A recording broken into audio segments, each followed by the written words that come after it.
Friends ఇప్పుడే అందిన వార్త బీజేపీ ఈటల రాజేందర్ కు సొంత పార్టీలో ఊహించని భిక్ష అంటూ వార్తలు అయితే వస్తున్నాయండి. దీనికి సంబంధించి వివరాలు చెప్పడానికి వీడియో చేయడం జరుగుతుంది. చాలా మంది వీడియోస్ ఉన్నారు కానీ సబ్స్క్రైబ్ చేసుకుని మర్చిపోతున్నారండి. దయచేసి ఛానల్ సబ్స్క్రైబ్ చేసుకుని బెల్ ఐకాన్ ఆల్ పైన ట్యాప్ చేయండి. ఇటువంటి ఇంపార్టెంట్ ఇన్ఫర్మేషన్ మిస్ అవ్వకుండా మీ ఫోన్ నోటిఫికేషన్ రూపంలో వస్తుందండి. చాలా మంది మీరు చూస్తున్నారు కానీ లైక్ చేయడం లేదండి. దయచేసి లైక్ చేయండి, అందరూ కూడా తెలుస్తుంది. కామారెడ్డి ఎమ్మెల్యే కాటపల్లి వెంకట రమణారెడ్డి మరోసారి హాట్ టాపిక్ గా మారారు. 2028లో తాను తెలంగాణ ముఖ్యమంత్రిని అవుతానంటూ చెప్పారు. ఈ విషయం రాసి పెట్టుకోవాలంటూ మీడియాకు సూచించారు. 2028లో తెలంగాణలో బీజేపీ ప్రభుత్వం ఏర్పడకపోతే తన ముఖం ఎవరికి చూపించుకోవాలని శపథం చేశారు.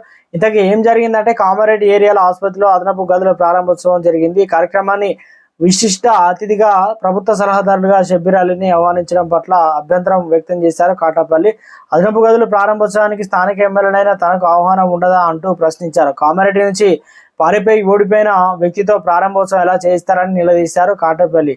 ఇక జిల్లా ప్రభుత్వ ఆసుపత్రి ప్రారంభోత్సవానికి మిగతా ఎమ్మెల్యేల ఆహ్వానం లేకపోగా ప్రభుత్వ సలహాదారులు వచ్చి రిబ్బన్ కట్ చేస్తారా అంటూ ప్రశ్నించారు. భవిష్యత్తులోనూ తాను ముఖ్యమంత్రి అవుతానని, వీలైతే తాను కూడా తన గవర్నమెంట్ కేబినెట్ హోదాలో ఇస్తానంటూ పరోక్షంగా రేవంత్ ను ఉద్దేశించి కామెంట్ చేశారు కాటపల్లి. 2028లో సీఎం కావాలని పక్కా ప్లాన్తో ఉన్నానని, పక్కాగా అవుతానన్నారు. ఈ విషయం ఛాలెంజ్ చేస్తున్నానన్నారు కాటపల్లి.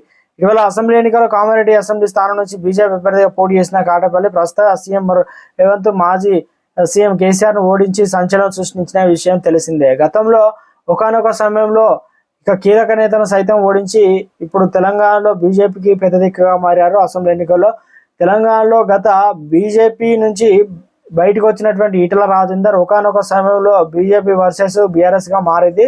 ఆ సందర్భంలో బీజేపీకి సంబంధించి ఎమ్మెల్యే టికెట్లు సంబంధించి గెలవకపోవడం, ఒకంతకు కీలక నేతలను పార్టీకి సంబంధించి వ్యక్తులను అంటే సీఎం అంత స్థాయిలను ఓడించడంతో ఒకసారిగా తన గ్రాఫ్ పెరిగిపోయిందని, 2028లో తాను సీఎం అవుతానని, గతంలో బీజేపీలో చేరినటువంటి ఈటల రాజేందర్ బీఆర్ఎస్లో తనకు సీఎం పదవి ఇవ్వట్లేదని కొంత అలజడి నేపథ్యంతో బయటకు వచ్చారని, తోసివేశారని చెప్పారు.